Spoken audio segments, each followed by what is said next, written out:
1 Reis, capítulo 18. Então Elias se chegou a todo o povo e disse: Até quando cocheareis entre dois pensamentos? Se o Senhor é Deus, segui-o; se é Baal, segui-o.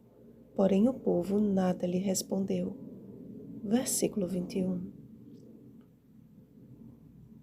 Após 3 longos anos de seca, quando a fome era extrema em Samaria, veio a palavra do Senhor a Elias, ordenando ao profeta que retornasse a Israel.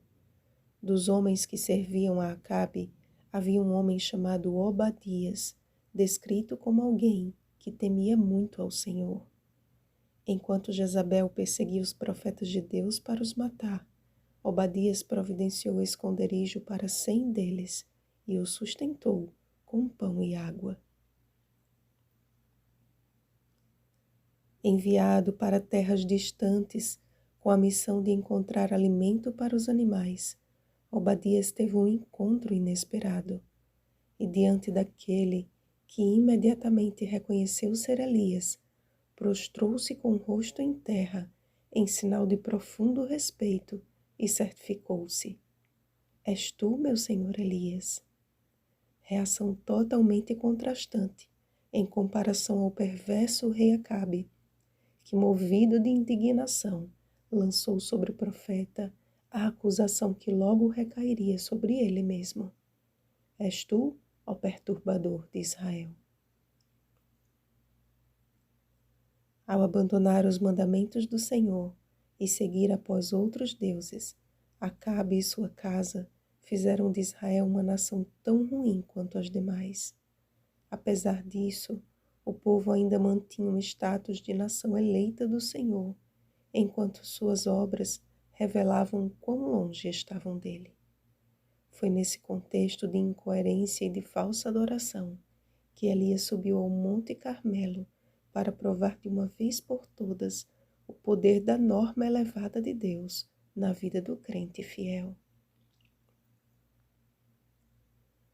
A pergunta que exigia do povo uma posição inflexível e firme convicção, Elias só encontrou o silêncio daqueles cuja fé rasa precisava do sobrenatural para crer.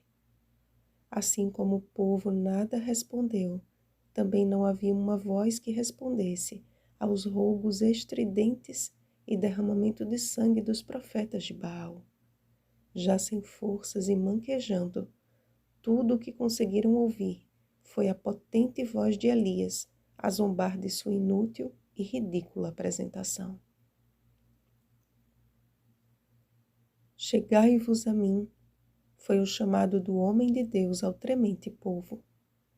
Provado o teor imprestável de Baal, chegada era a hora de restaurar e reacender o altar do Senhor. Ali estava o altar da verdadeira adoração, constituído sobre o inabalável fundamento do assim diz o Senhor. No devido tempo, Elias orou e o fogo do Senhor consumiu todo o altar. E a voz do povo antes emudecida já não pôde mais ser contida. O Senhor é Deus, o Senhor é Deus. Os falsos profetas receberam o devido juízo e, em resposta à oração perseverante do profeta, caiu grande chuva. A poderosa e singular experiência de Elias pode provocar 2 reações, a de Obadias ou a de Acabe. A ordem divina, crede em meus profetas, segundo Crônicas capítulo 20, versículo 20, se encaixa perfeitamente na atitude de Obadias. A ironia e a ira de Acabe, por outro lado, representa com precisão a classe daqueles que se sentem prejudicados pela presença dos fiéis servos de Deus. Em sua fidelidade e peculiar temperança, Elias tornou-se uma inconfundível norma que revelava os pecados do rei perverso e da nação errante. Em outras palavras, a presença de Elias causava desconforto aos ímpios obstinados. Amados, Eis que a última sentença dada pelo Senhor ao profeta Malaquias está ganhando cumprimento e se apressa para o fim. Eis que vos enviarei o profeta Elias, antes que venha o grande e terrível dia do Senhor. Ele converterá o coração dos pais aos filhos e o coração dos filhos a seus pais, para que eu não venha e fira a terra com maldição. Malaquias capítulo 4, versículos 5 ao 6. Em meio ao mundo corrompido pelo pecado e seduzido pelo engano, somos chamados a testemunhar de um Deus único e verdadeiro, a restaurar o altar do Senhor em nosso coração e em nossa casa. Que a nossa vida, encharcada da chuva serôdia, dê ao mundo um testemunho claro e inconfundível de que só o Senhor é Deus. Para tanto, vigiemos e oremos. Bom dia da preparação, verdadeiros adoradores. Oremos pelo batismo do Espírito Santo. Oremos uns pelos outros. Rosana Garcia Barros.